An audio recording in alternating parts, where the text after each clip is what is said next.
ঢিঙত জঘন্য ঘটনা এগৰাকী নাবালিকাই টিউচন কৰি ঘৰলৈ গৈ থকাৰ অৱস্থাতে ধৰ্ষণ কৰি পেলাই থৈ গ'ল পথৰ কাষত মুমূৰ্ষ অৱস্থাত ৰাইজে উদ্ধাৰ কৰে নাবালিকাগৰাকীক তিনি পাখণ্ডই ধৰ্ষণ কৰি পেলাই থৈ যোৱা প্ৰত্যক্ষ কৰে পথচাৰীয়ে নাবালিকা ছাত্ৰীগৰাকীক ঢিং এফআৰইউত ভৰ্তি কৰে যদিও অৱস্থা সংকটজনক হোৱাত নগাঁও অসামৰিক চিকিৎসালয়লৈ প্ৰেৰণ কৰা হয় ঘটনাস্থলীত ঢিং আৰু নগাঁও আৰক্ষী উপস্থিত হৈ তদন্ত অব্যাহত ৰাখিছে ইফালে ঢিং আঞ্চলিক ছাত্ৰ সন্থাই পুৱা 5 বজাৰ পৰা ঢিং বজাৰ অনিৰ্দিষ্টকালৰ বাবে বন্ধ ঘোষণা কৰিছে যোৱাকালি যি এক অমানৱীয় ঘটনা সংঘটিত হৈ গ'ল তিনি পাখণ্ডই এগৰাকী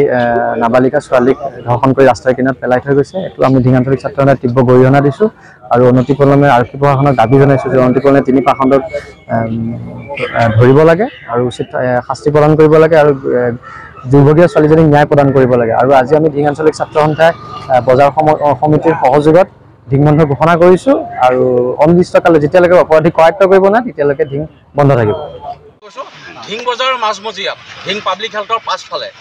100 মিটাৰ দূৰত্বত এজনী নাবালিকাক বৰ নিৰ্মমভাৱে ধৰ্ষণ কৰিছে সেইকাৰণে আমি আৰক্ষী প্ৰশাসনক আমি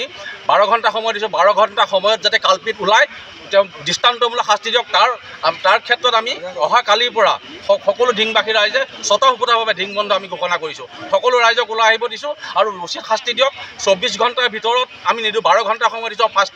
ফাষ্টেগ আদালতত তেওঁলোকক যাতে ফাঁচী ব্যৱস্থা কৰক এইখিনি আমাৰ ক'ব লগা এই ঘটনাবোৰ সোনকালে ধৰিব লাগে কোনে কি কৰিছে ইমান বেয়া কৰ্ম কৰিছে ধৰিব লাগে সোনকালে উচিত শাস্তি দিব লাগে যে ঘটনাটো আমি খুব লজ্জিত অনুভৱ কৰিছোঁ আচলতে নিৰৱচ্ছিন্নভাৱে ঢিঙৰ যিটো মানে প্ৰশাসনিক যিটো ব্যৱস্থা লাহে লাহে অৱক্ষয় পিনেলৈ গতি কৰি আছে এই স্পেচটোৱে হওক কিবাই হওক বা বাঘেটা আহি সন্ত্ৰাসৰ সৃষ্টি কৰিছে কিন্তু প্ৰশাসনৰ ভূমিকা অতি লজ্জাজনক এটা প্ৰশাসনৰ মানে পদক্ষেপ গতিকে আজি ঘটনাটো আচলতে পুনৰবাৰ ঢিঙক জোকাৰি গৈছে গতিকে ছাত্ৰ সন্থাৰ যিটো বন্ধ আমি পূৰ্ণ সমৰ্থন কৰিছোঁ আমি সহযোগিতা কৰিম ৰাইজে আৰু আমি আহ্বান জনাইছোঁ 12 ঘণ্টাৰ ভিতৰত দোষীক কৰায়ত্ব কৰি উপযুক্ত শাস্তি দিয়ক অতিকৈ লজ্জাজনক আৰু দুখ লগা কথা যে কলকাতাৰ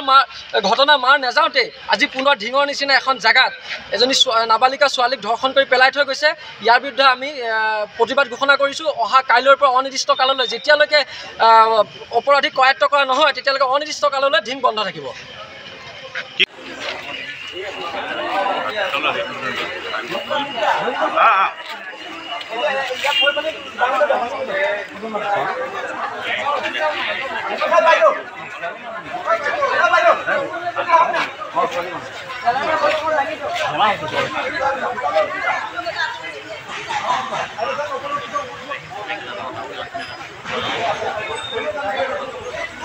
ঢিঙৰ পৰা Jaydev Das report NDS news